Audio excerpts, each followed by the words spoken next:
One person once asked me, what's the most important part of a first draft? And I said, the most important words for the first draft are the end. Hey everyone, I recently interviewed Jim Uhls, the screenwriter of David Fincher's Fight Club, about his expert insight into the writing process. Today we're listening to a few excerpts from the hour-long discussion I had with him, and if you want to hear the full interview as well as much more, go to behindthecurtainfilm.com. Enjoy. One of the things that caused both me and David Fincher a certain amount of grief is he said, you got to do this, I got to do it. Take a marker and go through the book and mark out everything that's not going to be in the film, because it was impossible to put the whole book in the film. And then the book is written, in fact, Chuck Palahniuk told me that he started it as a monologue that an actor would deliver about going to fight clubs.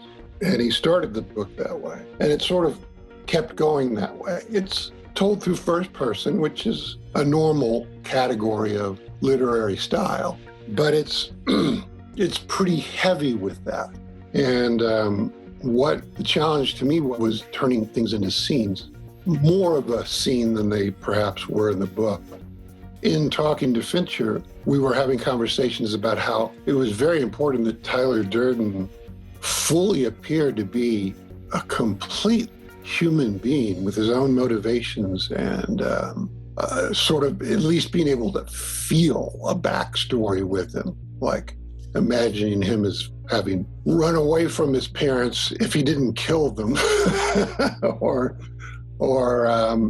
coming from a divorced family and ditching whichever parent had it. Whatever it was, that he had to be a character. It couldn't be like he's a fantastical projection of a form of schizophrenia and hallucination. That's not a part you can play. So I did do interviews with all of the three major characters. Now, in a character interview, what you want to happen is there's only one ground rule. And this is, as if there were a divine power and you're really interviewing another real human being, but the divine power says, you have to answer the question. That's the rule. Now, it doesn't mean immediately. So what I do is I warm up with some cursory stuff, might even be boring. Then I try to get into, what's the worst moment? What's the best moment? When did you feel the most embarrassed? When did you feel the proudest? When did you feel the most ashamed? Who did you hurt and why? Who did you help and why? Who do you envy? Or who did you formerly envy and now you feel you've surpassed? And get into all these kind of things. Also, what is your sex life like? And how good are you? Or how bad are you? Or where are you bad? Where are you good? Anything goes. Now, the character can deflect and evade and make jokes and all that. They don't have to answer immediately. They just have to answer eventually. And the reason that that's good is you start to get an interplay that's kind of like a scene between you and the character. Oh, wait a minute. That's not really the real answer to that question. Of course it's not. I was being sarcastic, you moron. And so it starts turning into this scene.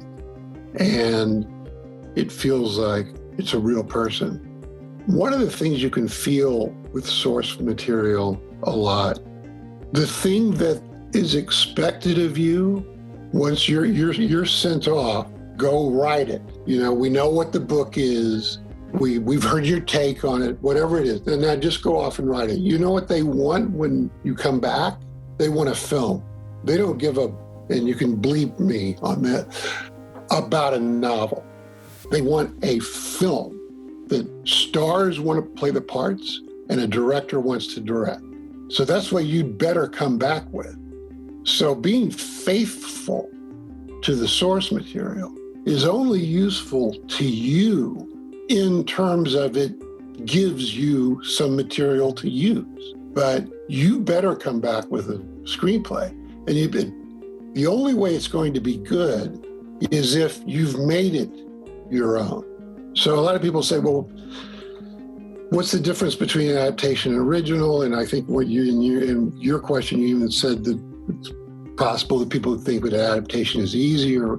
Well, writing a screenplay that everybody wants to do is not easy, and it doesn't matter where it came from. A lot of times novel structure can throw you off, and you think, well, I've got the structure. Well, you don't. It has to be a film story structure. Even if it's non-linear, it has to flow as a film. I guess what I'm saying is you're always coming back to them with an original script. Jim, thank you so much for talking with me today about Fight Club and your writing process. Well, thank you for having me. I really appreciate it. If you want to get access to the full hour-long discussion with Jim Uhls, sign up for the Behind the Curtain membership at behindthecurtainfilm.com. Inside the membership, you'll get access to exclusive screenwriter interviews where we dive deep into the writing process, as well as many more features. Join today at behindthecurtainfilm.com.